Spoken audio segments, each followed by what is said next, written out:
ঘরে থাকা কিছু উপকরণ দিয়ে আজকে আমি তৈরি করে দেখাবো সুজির গোলাপজাম।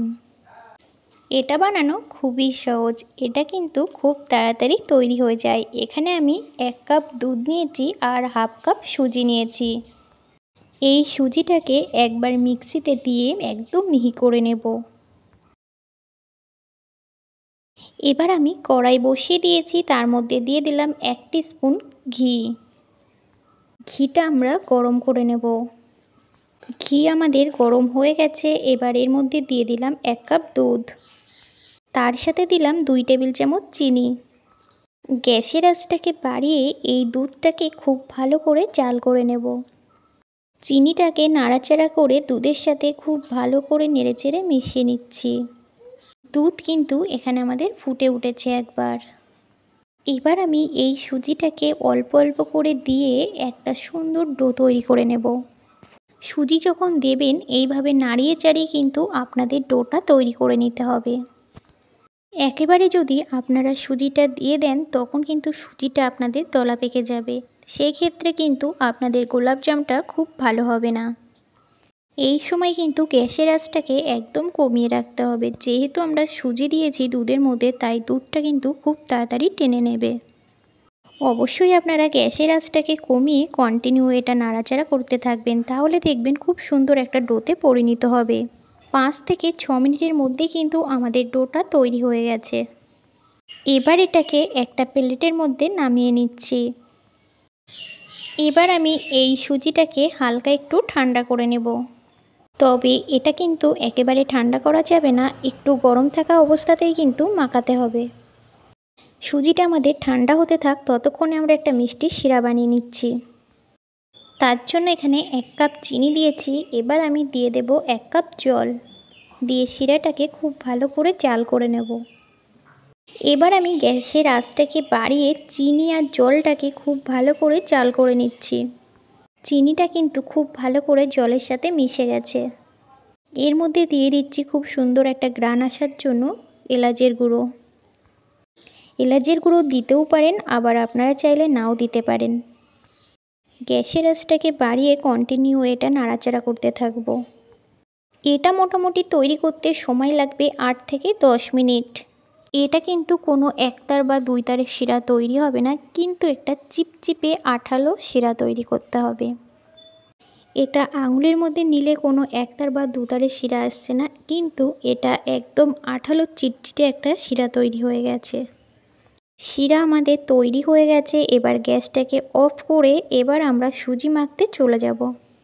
তো হাতের তালুতে একটু ঘি দিয়ে খুব ভালো করে এই সুজির ডোটাকে মাখিয়ে নিতে হবে। মাখার সময় হাতে ঘি দিয়ে মাখলে পরে কিন্তু সুজিটা খুব তাড়াতাড়ি মসৃণ হয়ে যাবে। একটুখানি ঘি দিয়ে এটাকে খুব ভালো করে ডলে ডলে মাখিয়ে নিচ্ছি। এটা আপনারা যত ভালো মাখবেন ততই কিন্তু ডোটা মসৃণ হবে আর গোলাপজামগুলোও কিন্তু সুন্দর হবে। সুজিটাকে খুব ভালো করে আমি মাখিয়ে নিয়েছি, একদম মসৃণ হয়ে গেছে দেখুন। এবার আমরা এখান থেকে অল্প একটু ডো নিয়ে ছোট ছোট মিষ্টির গোল করে নিচ্ছি। নেওয়ার পর হাত দিয়ে এইভাবে চেপে চেপে নেব, তারপরে কিন্তু গোল আকার করব। এইভাবে হাতের তালুতে ঘুরিয়ে কিন্তু সুন্দর একটা গোল করে নিচ্ছি। আমি কিন্তু গোলাপজামগুলো গোল গোল তৈরি করছি, আপনারা চাইলে অন্যরকমভাবেও বানাতে পারেন। মিষ্টির গায়ে কত সুন্দর একটা তেলা ভাব এসছে, কোনো রকম কিন্তু একটুও ফাটল নেই। ডোটা যদি আপনাদের পারফেক্ট হয়, মানে সুজি আর দুধের পরিমাণটা যদি ঠিকঠাক হয়, তাহলে আপনাদের গোলাপজামগুলোও সুন্দর হবে। এখানে আমি সমস্ত মিষ্টিগুলো বানিয়ে নিয়েছি। এবার আমি এগুলোকে ভাজার জন্যে বসিয়ে দিয়েছি কড়াইয়ে তেল। তেল আমাদের গরম হয়ে গেছে। এবার আমি এর মধ্যে এক এক করে মিষ্টিগুলোকে দিয়ে ভেজে নেব। মিষ্টিগুলো যখন ভাজবেন তখন গ্যাসের আঁচটা কিন্তু মিডিয়ামের থেকে একটু বাড়িয়ে রাখবেন। আপনারা যদি এগুলো ভাজার সময় গ্যাসের আঁচটাকে একদম কমিয়ে দেন, তাহলে তেলের মধ্যে কিন্তু এগুলো ফুলে যেতে পারে, আর সেক্ষেত্রে কিন্তু খুব বেশি একটা ভালো ভাজা হবে না। আমি একটু হাত দিয়ে নাড়িয়ে চাড়িয়ে কিন্তু ঘুরিয়ে দিয়েছি, যাতে চারিদিকে খুব সুন্দরভাবে ভাজা হয়। যখন দেখবেন একটু কালার হয়ে এসছে তখন আপনারা আস্তে আস্তে এইভাবে উল্টে পাল্টে ভেজে নেবেন।